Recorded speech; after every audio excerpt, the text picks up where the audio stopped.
The hospital had always been a place of safety for Sarah and Tom. They had always trusted the doctors and nurses to take care of their children when needed. But that trust was about to be broken in the worst way possible. It was a cold winter night in San Antonio, Texas, when Sarah and Tom arrived at St. Elizabeth's Hospital with their 2-year-old twins, Max and Mia. Both children had been having trouble with their breathing, and their pediatrician had advised them to bring them in for a checkup. The procedure seemed simple enough, just a routine check to make sure their breathing problems weren't something more serious. Little did they know that this night would turn their world upside down.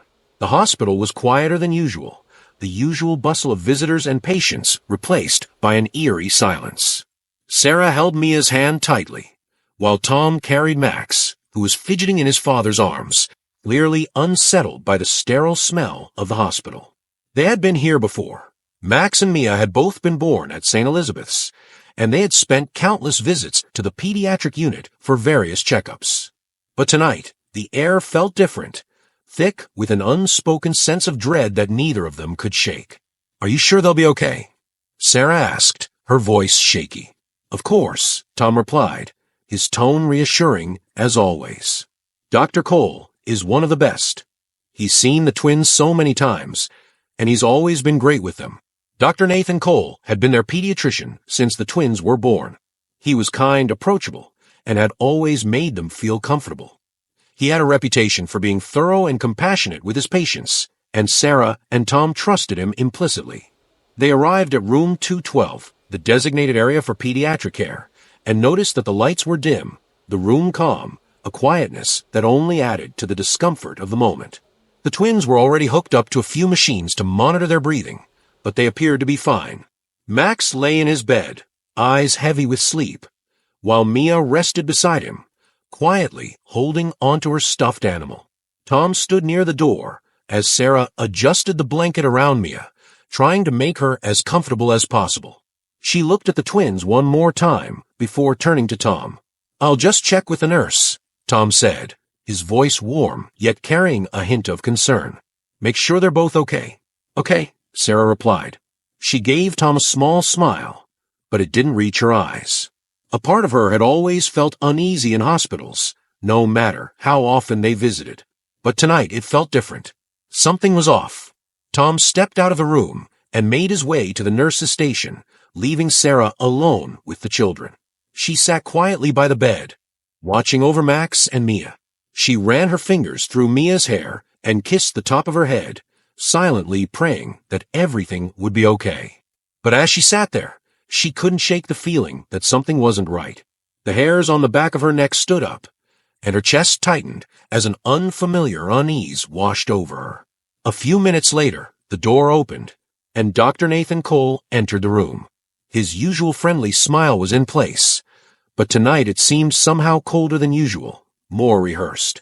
Sarah forced herself to smile back as she stood up to greet him. "Hello, Dr. Cole," she said. "How are they doing?" Dr. Cole moved to Max's bed first, adjusting a few machines as he checked on the little boy.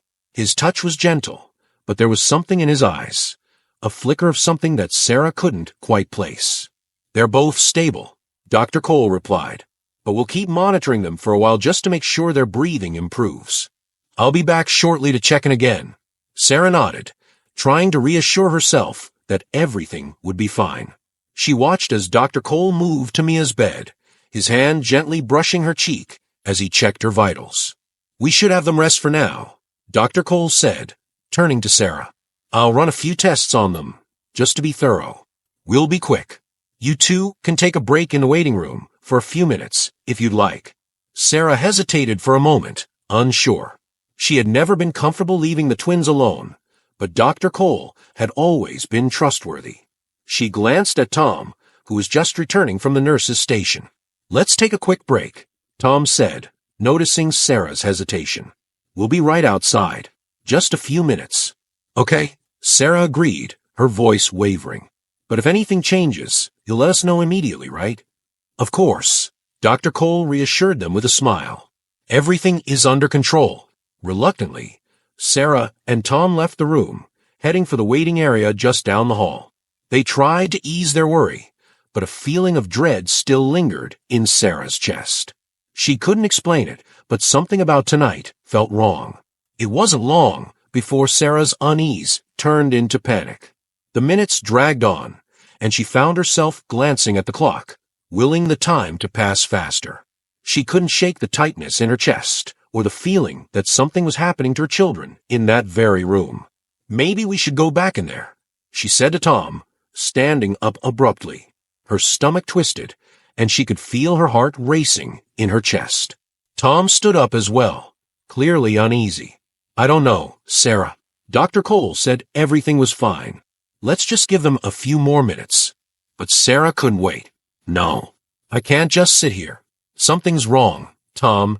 Without another word, she hurried toward the hallway, Tom following close behind. They walked quickly down the corridor toward room 212, both of them feeling a rising sense of panic. As they approached the door, Sarah's breath quickened, but when they reached the door, they found it slightly ajar. Tom reached out and pushed it open gently, his heart pounding in his chest. What they saw inside left them frozen in place, their bodies locked in a state of shock and disbelief. Max was lying in his bed, motionless. His skin had turned pale, and his small body was unnervingly still. The machines around him were silent. The beeping of the heart monitor had stopped, replaced by a cold, eerie quiet. Mia was sitting in the corner of the room, wide-eyed and trembling.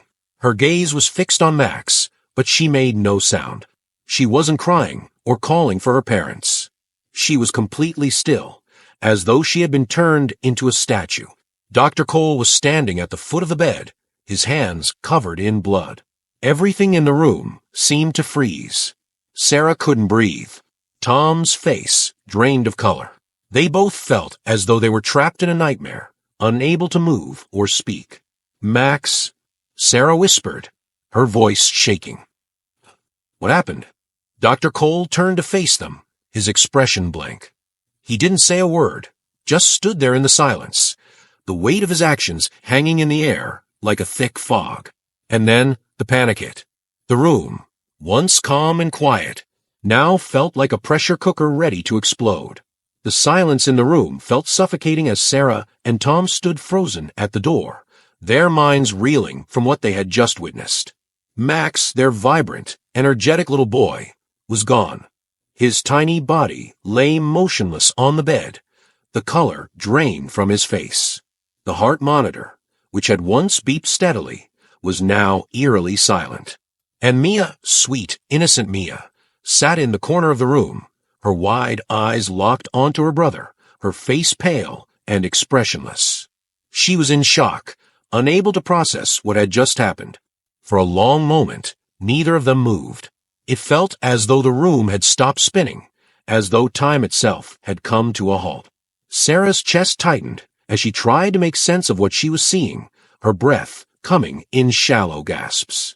"Max," she whispered, her voice barely audible. "What did you do to him? What happened?" Her question hung in the air, but Dr. Cole said nothing. He didn't even flinch at the accusation. He simply stood there, his hands stained with Max's blood, his eyes cold and distant. He didn't look remorseful, didn't look shocked or horrified. There was nothing in his gaze but an unsettling calmness. "Tom," Sarah's voice broke as she reached for her husband's hand. "We need help. Something's wrong. We need to call someone." Tom's face was a mask of disbelief. He couldn't tear his eyes away from Max's body, his mind unable to comprehend the horror unfolding before him. He had trusted Dr. Cole, trusted him to take care of their children. And now, he was standing there, a man who had betrayed the trust in the most unimaginable way. Without another word, Tom pulled out his phone and dialed 911. His hands shook as he spoke to the operator, explaining the situation as clearly as he could, though every word felt like it was being torn from him. "We need help," he said, his voice trembling. "Our son is dead. Something's happened. Dr. Cole." He did something? The operator asked for their location and assured them that help was on the way. Tom hung up the phone, his hands still shaking as he looked at Sarah. He felt as though he had been struck by a lightning bolt. His world turned upside down in an instant. Sarah turned to Mia, who was still sitting silently in the corner, her eyes wide but empty. She had not made a sound since they entered the room. It was as though she had been frozen in time. Sarah rushed to her side, kneeling in front of her daughter. "Mia, baby, look at me," Sarah said softly, her voice breaking. "Mia, it's Mommy. What happened? Can you tell me what happened?" But Mia didn't respond. She didn't move, didn't blink, didn't even seem to recognize her mother. She was locked in a state of complete shock, her face pale and her lips trembling. "Please, Mia," Sarah whispered, her heart breaking. "Please talk to me. What did Dr. Cole do to you? Did he hurt you too?" But Mia remained silent. It wasn't long before the police arrived, their footsteps echoing down the hallway as they rushed into the room. 2 officers entered first, followed by a detective who immediately began assessing the situation. Sarah and Tom stepped back, allowing the authorities to take charge, but neither of them could stop looking at their son's lifeless body. The sight of it burned into their minds. The officers began asking questions, their voices steady but firm. Tom tried to explain what had happened, his words coming out in a jumbled mess of shock and grief. "Dr. Cole, he's the one who's supposed to be taking care of them," Tom said, his voice cracking.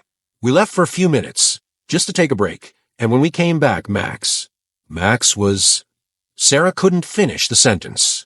The pain was too much, the truth too impossible to accept.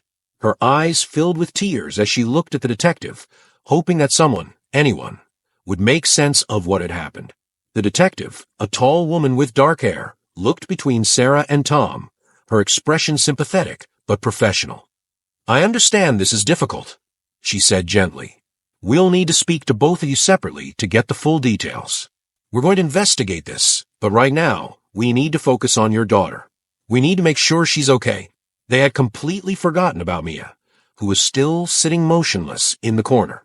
Sarah's heart skipped a beat as she turned to her daughter, who remained unresponsive. The nurse who had been standing nearby approached Mia, her voice gentle. "Sweetie, we need to get you checked out, okay? We're going to help you. Don't worry." But Mia didn't move. The nurse's attempts to comfort her seemed to have no effect. "Mia," Sarah whispered again, her voice trembling. "Please, sweetheart. We need to take care of you too." The officers and medical staff exchanged concerned glances, but they knew that they couldn't allow Mia to remain in the room much longer. The trauma she had witnessed and likely experienced was too much for her to handle in her current state. The detective turned back to Sarah and Tom. "We need to get your daughter out of here and into a safe environment. We'll take care of everything else. You'll be able to speak to a counselor soon, but for now, we need to focus on getting her help." As Mia was escorted from the room by the nurse, Sarah and Tom were left alone with the devastating reality of what had happened. Dr. Cole had been placed under arrest, but it was clear that the police were only beginning to understand the extent of his actions. They sat together in the sterile, empty room, each of them lost in their thoughts. Tom was pacing the floor, his mind racing with questions. How could this have happened? How had Dr. Cole, the man they had trusted with their children's lives, been capable of such horror? And what about Mia? How could they protect her from the damage that had already been done? The mental and emotional scars she would carry for the rest of her life. Detectives and medical staff came and went, asking questions, taking statements, and making arrangements. Dr. Cole was quickly removed from the hospital, his fate uncertain but undoubtedly grim. But even as Sarah and Tom tried to process the whirlwind of events, they couldn't escape the feeling that they were being left in the dark. The hospital administrators were swift in their response, offering condolences and promising to cooperate fully with the investigation. But Sarah and Tom couldn't help but feel that their grief was being handled as just another case, a hospital protocol being followed as quickly as possible. The sterile professionalism of the situation felt cold and distant, like they were part of some sick, twisted performance. The investigation into Dr. Cole's actions was ongoing, but progress felt slow. The hospital had removed him from his position immediately after the incident, and the authorities had placed him under arrest. But Sarah and Tom knew that the truth was far more complicated than anyone had initially understood. Dr. Cole was not just a doctor who had lost control in a moment of desperation. He was a predator who had used his position of trust to harm children for years. The truth was unfolding piece by piece, and each revelation sent a fresh wave of shock and horror through Sarah and Tom. The police uncovered evidence that Dr. Cole had been involved in multiple incidents of abuse, many of which had been brushed under the rug or never fully investigated. It became clear that the hospital had failed to see the signs, and the system that was supposed to protect their children had let them down. The trial of Dr. Cole was the focus of the coming months. Sarah and Tom were faced with the difficult decision of whether or not to be directly involved in the trial. They knew that they could not let Dr. Cole get away with what he had done, but they also did want to put Mia through the painful process of reliving the trauma, even in a courtroom. The thought of putting their daughter on display, of forcing her to recount what had happened, was something neither of them could bear. They decided to testify, but only when absolutely necessary. Mia, for her part, was not ready to face the world again. She had become withdrawn, her once bright and energetic personality dimmed by the events of that night. Her therapy sessions were ongoing, but progress was slow. She often woke in the middle of the night, screaming, clutching at her mother, and refusing to let go. The emotional scars that Dr. Cole had left on her were deep, and though Sarah and Tom did everything they could to reassure her, they both knew that Mia would never be the same. But despite their fears, they couldn't back down. They couldn't allow Dr. Cole to go unpunished. The foundation of their family had been shaken to its core, and now they were determined to make sure the man responsible faced the consequences of his actions.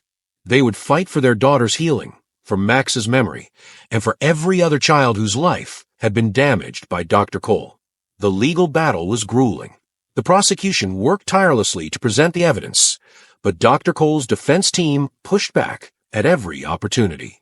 They tried to argue that Dr. Cole had been under extreme stress, that his actions were a result of mental illness or some form of breakdown. But Sarah and Tom could see through the lies. They knew that Dr. Cole's actions were calculated, intentional. He had preyed on children, had used his position of power to take advantage of vulnerable families, and now he was trying to avoid facing the consequences. The case became a media sensation. Journalists from across the country descended on San Antonio, eager to cover the high-profile trial. The attention was overwhelming, and though Sarah and Tom wanted to shield themselves from the spotlight, they knew they had to keep pushing forward. The more attention the case received, the more pressure there was for the hospital and the authorities to act. They couldn't let Dr. Cole's actions go unnoticed, no matter how painful it was for them to keep reliving the nightmare. Amid the chaos of the trial and the media frenzy, Sarah and Tom found themselves struggling to stay afloat.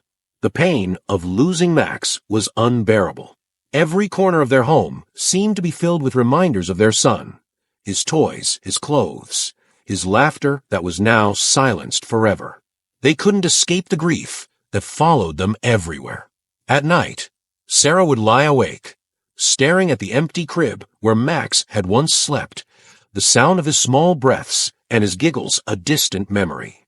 She had nightmares of that night, of walking into the room and seeing her son's lifeless body on the bed. She would wake up in a cold sweat, her heart racing, and all she could do was cry. Tom, too, was haunted by the memory of that moment. He couldn't shake the image of Dr. Cole standing by Max's bed, his hands stained with blood. It was a sight that would never leave him. But it was Mia who suffered the most. Though she had been physically unharmed, the emotional trauma she had experienced was overwhelming. She had withdrawn into herself, refusing to speak, barely making eye contact, and refusing to leave the safety of her parents' arms. The once vibrant little girl who had loved to play and laugh had become a shadow of her former self. Sarah and Tom watched helplessly as their daughter, their surviving child, struggled to make sense of the world that had been turned upside down in a matter of hours. In the early months after the tragedy, Mia refused to go anywhere without Sarah or Tom. She would cling to them tightly, her small hands clutching their clothing as if afraid they would disappear. She would ask them repeatedly if they were going to leave her, if they were going to abandon her just like Max had been taken away. The thought of losing Mia, too, was more than Sarah could bear. She knew that the healing process would take years, if not longer, but she couldn't bear the thought of not doing everything in her power to help Mia find peace again. So they continued the therapy sessions, no matter how difficult it was to watch their daughter struggle. They also sought out a support group for families who had experienced similar tragedies. Connecting with other parents who had lost children helped, but it also deepened the pain. Each story was a reminder that there were so many other families out there suffering in the same way they were. The support group gave them a sense of solidarity, but the sadness never seemed to lift. Months passed, and the trial finally reached its conclusion. Dr. Cole had been found guilty on all charges: the murder of Max and the sexual assault of Mia. The courtroom had been tense as the jury deliberated, but when the verdict was read aloud, a wave of relief washed over Sarah and Tom. Dr. Cole was sentenced to life in prison without the possibility of parole. It wasn't the closure they had hoped for, but it was justice. The courtroom erupted in applause from the families who had gathered to see Dr. Cole held accountable. Sarah and Tom stood together, holding hands tightly, as they listened to the judge read the sentence. For the first time in months, they allowed themselves to feel something other than grief, relief. They had fought for justice, and they had won. But the victory was bittersweet. The pain of losing Max would never go away, and the scars Mia carried would take years to heal. Still, Sarah and Tom knew that they had done everything they could to protect their children, to make sure that no other family would have to experience the same kind of horror they had. As they left the courthouse, hand in hand, they knew their journey was far from over. There would be hard days ahead, days when the grief would feel unbearable, days when Mia would struggle to find her voice again. But they would face it together as a family, and with the knowledge that justice had been served. Thank you so much for watching and following this emotional journey with us. If you found this story impactful and want to hear more about real-life struggles, justice, and resilience, don't forget to hit that like button, subscribe to our channel, and turn on the notification bell so you never miss an update. We're building a community of people who want to make a difference and learn from these powerful stories. Share this video with your friends and leave a comment below. What's your take on the story, and how do you think we can better protect children in similar situations? Let's talk about it together. Until next time, stay strong and keep supporting each other.